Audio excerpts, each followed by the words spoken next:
तेरी हजूरी मेरे नाल नाल होवे, जिथे भी जावा पता तेरे नाच होवे, जिथे भी जावा पता तेरे नाच होवे, तेरी हजूरी मेरे नाल नाल होवे, तेरी हजूरी मेरे नाल नाल होवे, जिथे भी जावा पता तेरे नाच होवे, जिथे भी जावा पता तेरे नाच होवे, तेरी हजूरी मेरे नाल नाल होवे,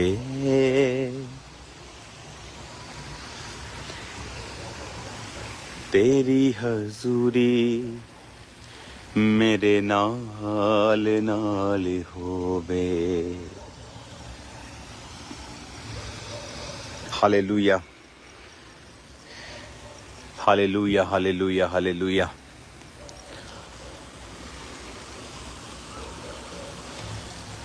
जिथे भी जावा पता तेरे नाच होवे, तेरी हजूरी मेरे नाल नाल होवे। हालेलुया। स्वागत है खुदाबंद की प्रेजेंस में, स्वागत है इस हेवन में जहां पर परमेश्वर ने एक ऐसा स्थान हमें दिया है जहां हम प्रेयर कर सकें। आज प्रेयर माउंटेन्स की प्रेयर्स में जो आप जुड़े हुए थे, मैं आपको देख रहा था, मैं भी प्रेयर्स में था आप ही के साथ।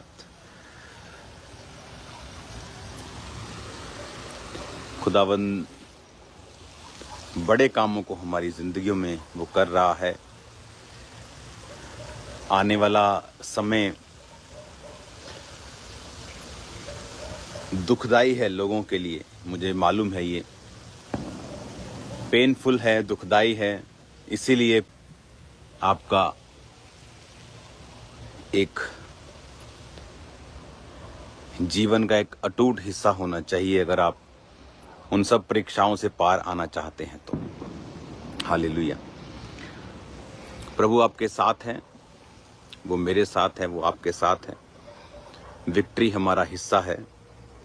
पौलुस कहता है कि जो क्लेश हमें मिले वो तुम्हारी ही शांति के लिए थे, और पौलुस कहता है कि जो हमारी शांति है वो भी तुम्हारी ही शांति के लिए है।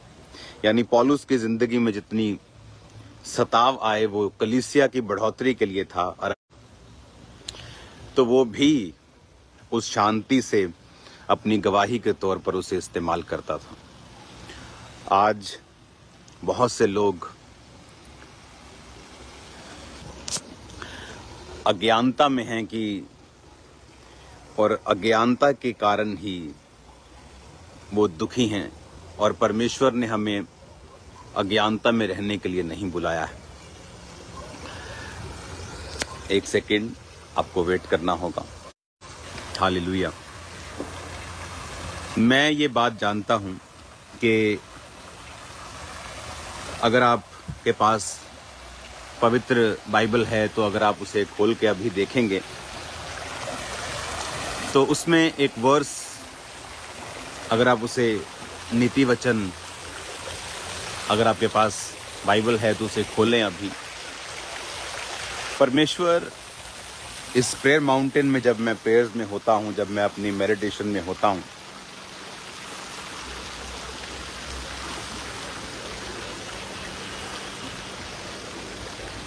पुराने नियम में हम पढ़ेंगे नीति वचन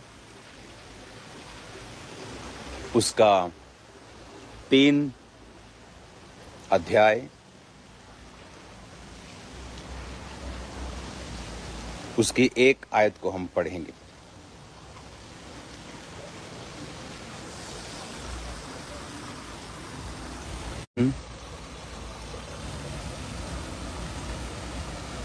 उसका 3 अध्याय उसकी एक आयत को। उसमें लिखा, मेरे पुत्र मेरी शिक्षा को ना भूलना और मेरी आज्ञाओं को अपने हृदय में रखे रहना। इंग्लिश में लिखा, माई सन फॉरगेट नॉट माई लॉ और teaching but let your heart keep my commandments for length of days and years of a life and tranquility inward and outward and continuing through old age। इसमें लिखा, अगर आप इसे हिंदी के Bible में पढ़ेंगे तो उसमें लिखा, हे मेरे पुत्र मेरी शिक्षाओं को मत भूलना, अपने हृदय में मेरी आज्ञाओं को रखे रहना। शिक्षाओं को, उसमें लिखा, ऐसा करने से तेरी आयु बढ़ेगी और तू अधिक कुशल से रहेगा। अगर आप के पास पवित्र वचन है तो उसे खोलें। क्या लिखा है उसमें? उसमें लिखा, हे मेरे पुत्र मेरी शिक्षाओं को ना भूलना, अपने हृदय में मेरी आज्ञाओं को रखे रहना। उससे क्या होगा कि हे मेरे पुत्र मेरी शिक्षा को ना भूलना, अपने हृदय में मेरी आज्ञाओं को रखे रहना, ऐसा करने से तेरी आयु बढ़ेगी और तू अधिक कुशल से रहेगा। क्या लिखा बाइबल में? लोग क्या बोलते हैं? मैं यहां बैठना चाहता हूं अभी थोड़ी देर, आपको बैठ के मैं वचन सुनाता हूं। लोग क्या बोलते हैं? देखो, मैं ऐसी सीट पे बैठा हूं, हालेलुया। लोग क्या बोलते हैं? लोग बोलते हैं कि आप जितनी उम्र लिखवा के आए हो उतनी ही भोग के जाओगे। अगर सब कुछ लिखा गया है तो फिर मैं अच्छा कर्म और बुरा कर्म, अच्छा कर्म करने में उत्साहित और बुरा कर्म करने के लिए क्यों डरूं? अगर ऑलरेडी एवरीथिंग, सब कुछ लिखा गया है तो मेरी उम्र कितनी है लिखी गई है। अगर मुझे क्या बनना है पहले से लिखा गया है। अगर आपको मालूम है आपने 40 साल जीना है, अगर आपको मालूम है आपने 100 साल जीना है तो उतना ही जीना है, तो आप अच्छे कर्म क्यों करेंगे? तो बुरे कर्म करने से क्यों डरेंगे? वचन क्या कहता है? इसीलिए जब एक व्यक्ति परमेश्वर के भवन में आता है, बाइबल की शिक्षा को पाता है, वो अपनी जिंदगी को सुधारता है, उसे मालूम होता है कि लिखा विखा नथिंग, कुछ नहीं है। देखो क्या लिखा है बाइबल में। लिखा है कि हे मेरे पुत्र मेरी शिक्षा को ना भूलना, अपने हृदय में मेरी आज्ञाओं को रखे रहना, ऐसा करने से तेरी आयु बढ़ेगी। परमेश्वर ने क्या कहा? तेरी आयु बढ़ेगी। इसका मतलब कुछ लिखा विखा नहीं है। तुम्हारी आयु बढ़ेगी या घटेगी निर्भर करता है कि हम परमेश्वर के वचनों को अपनी जिंदगी में कितना सीरियसली लेते हैं। क्या लिखा वचन में? उसमें लिखा कि एक तो भूलना नहीं है, दूसरा अपने हृदय में मेरी आज्ञाओं को अपने हृदय में रखना है, हार्ट में। जब आप किसी से हार्टली जुड़ जाते हैं, आप उसको धोखा नहीं देते। परमेश्वर ने कहा अपने हृदय में मेरी आज्ञाओं को रखना, अपने हार्ट में रखना, तो तेरी आयु बढ़ेगी। इसका मतलब नथिंग, कुछ भी ऐसा नहीं है जो ऑलरेडी डिसाइड हो चुका है। कुछ भी ऐसा नहीं है जो ऑलरेडी लिखा जा चुका कि अब बदला नहीं जा सकता। और ये चीजें आपको उत्साहित करती हैं कि अगर मैं परमेश्वर के वचनों पे चलूंगा तो मैं लंबा जीऊंगा। अगर मैं खुदा के वचनों पे चलूंगा तो वो मेरे घराने को बचाएगा। अगर मैं परमेश्वर के वचनों पे चलूंगा तो मेरा घराना उद्धार पाएगा। हालेलुया।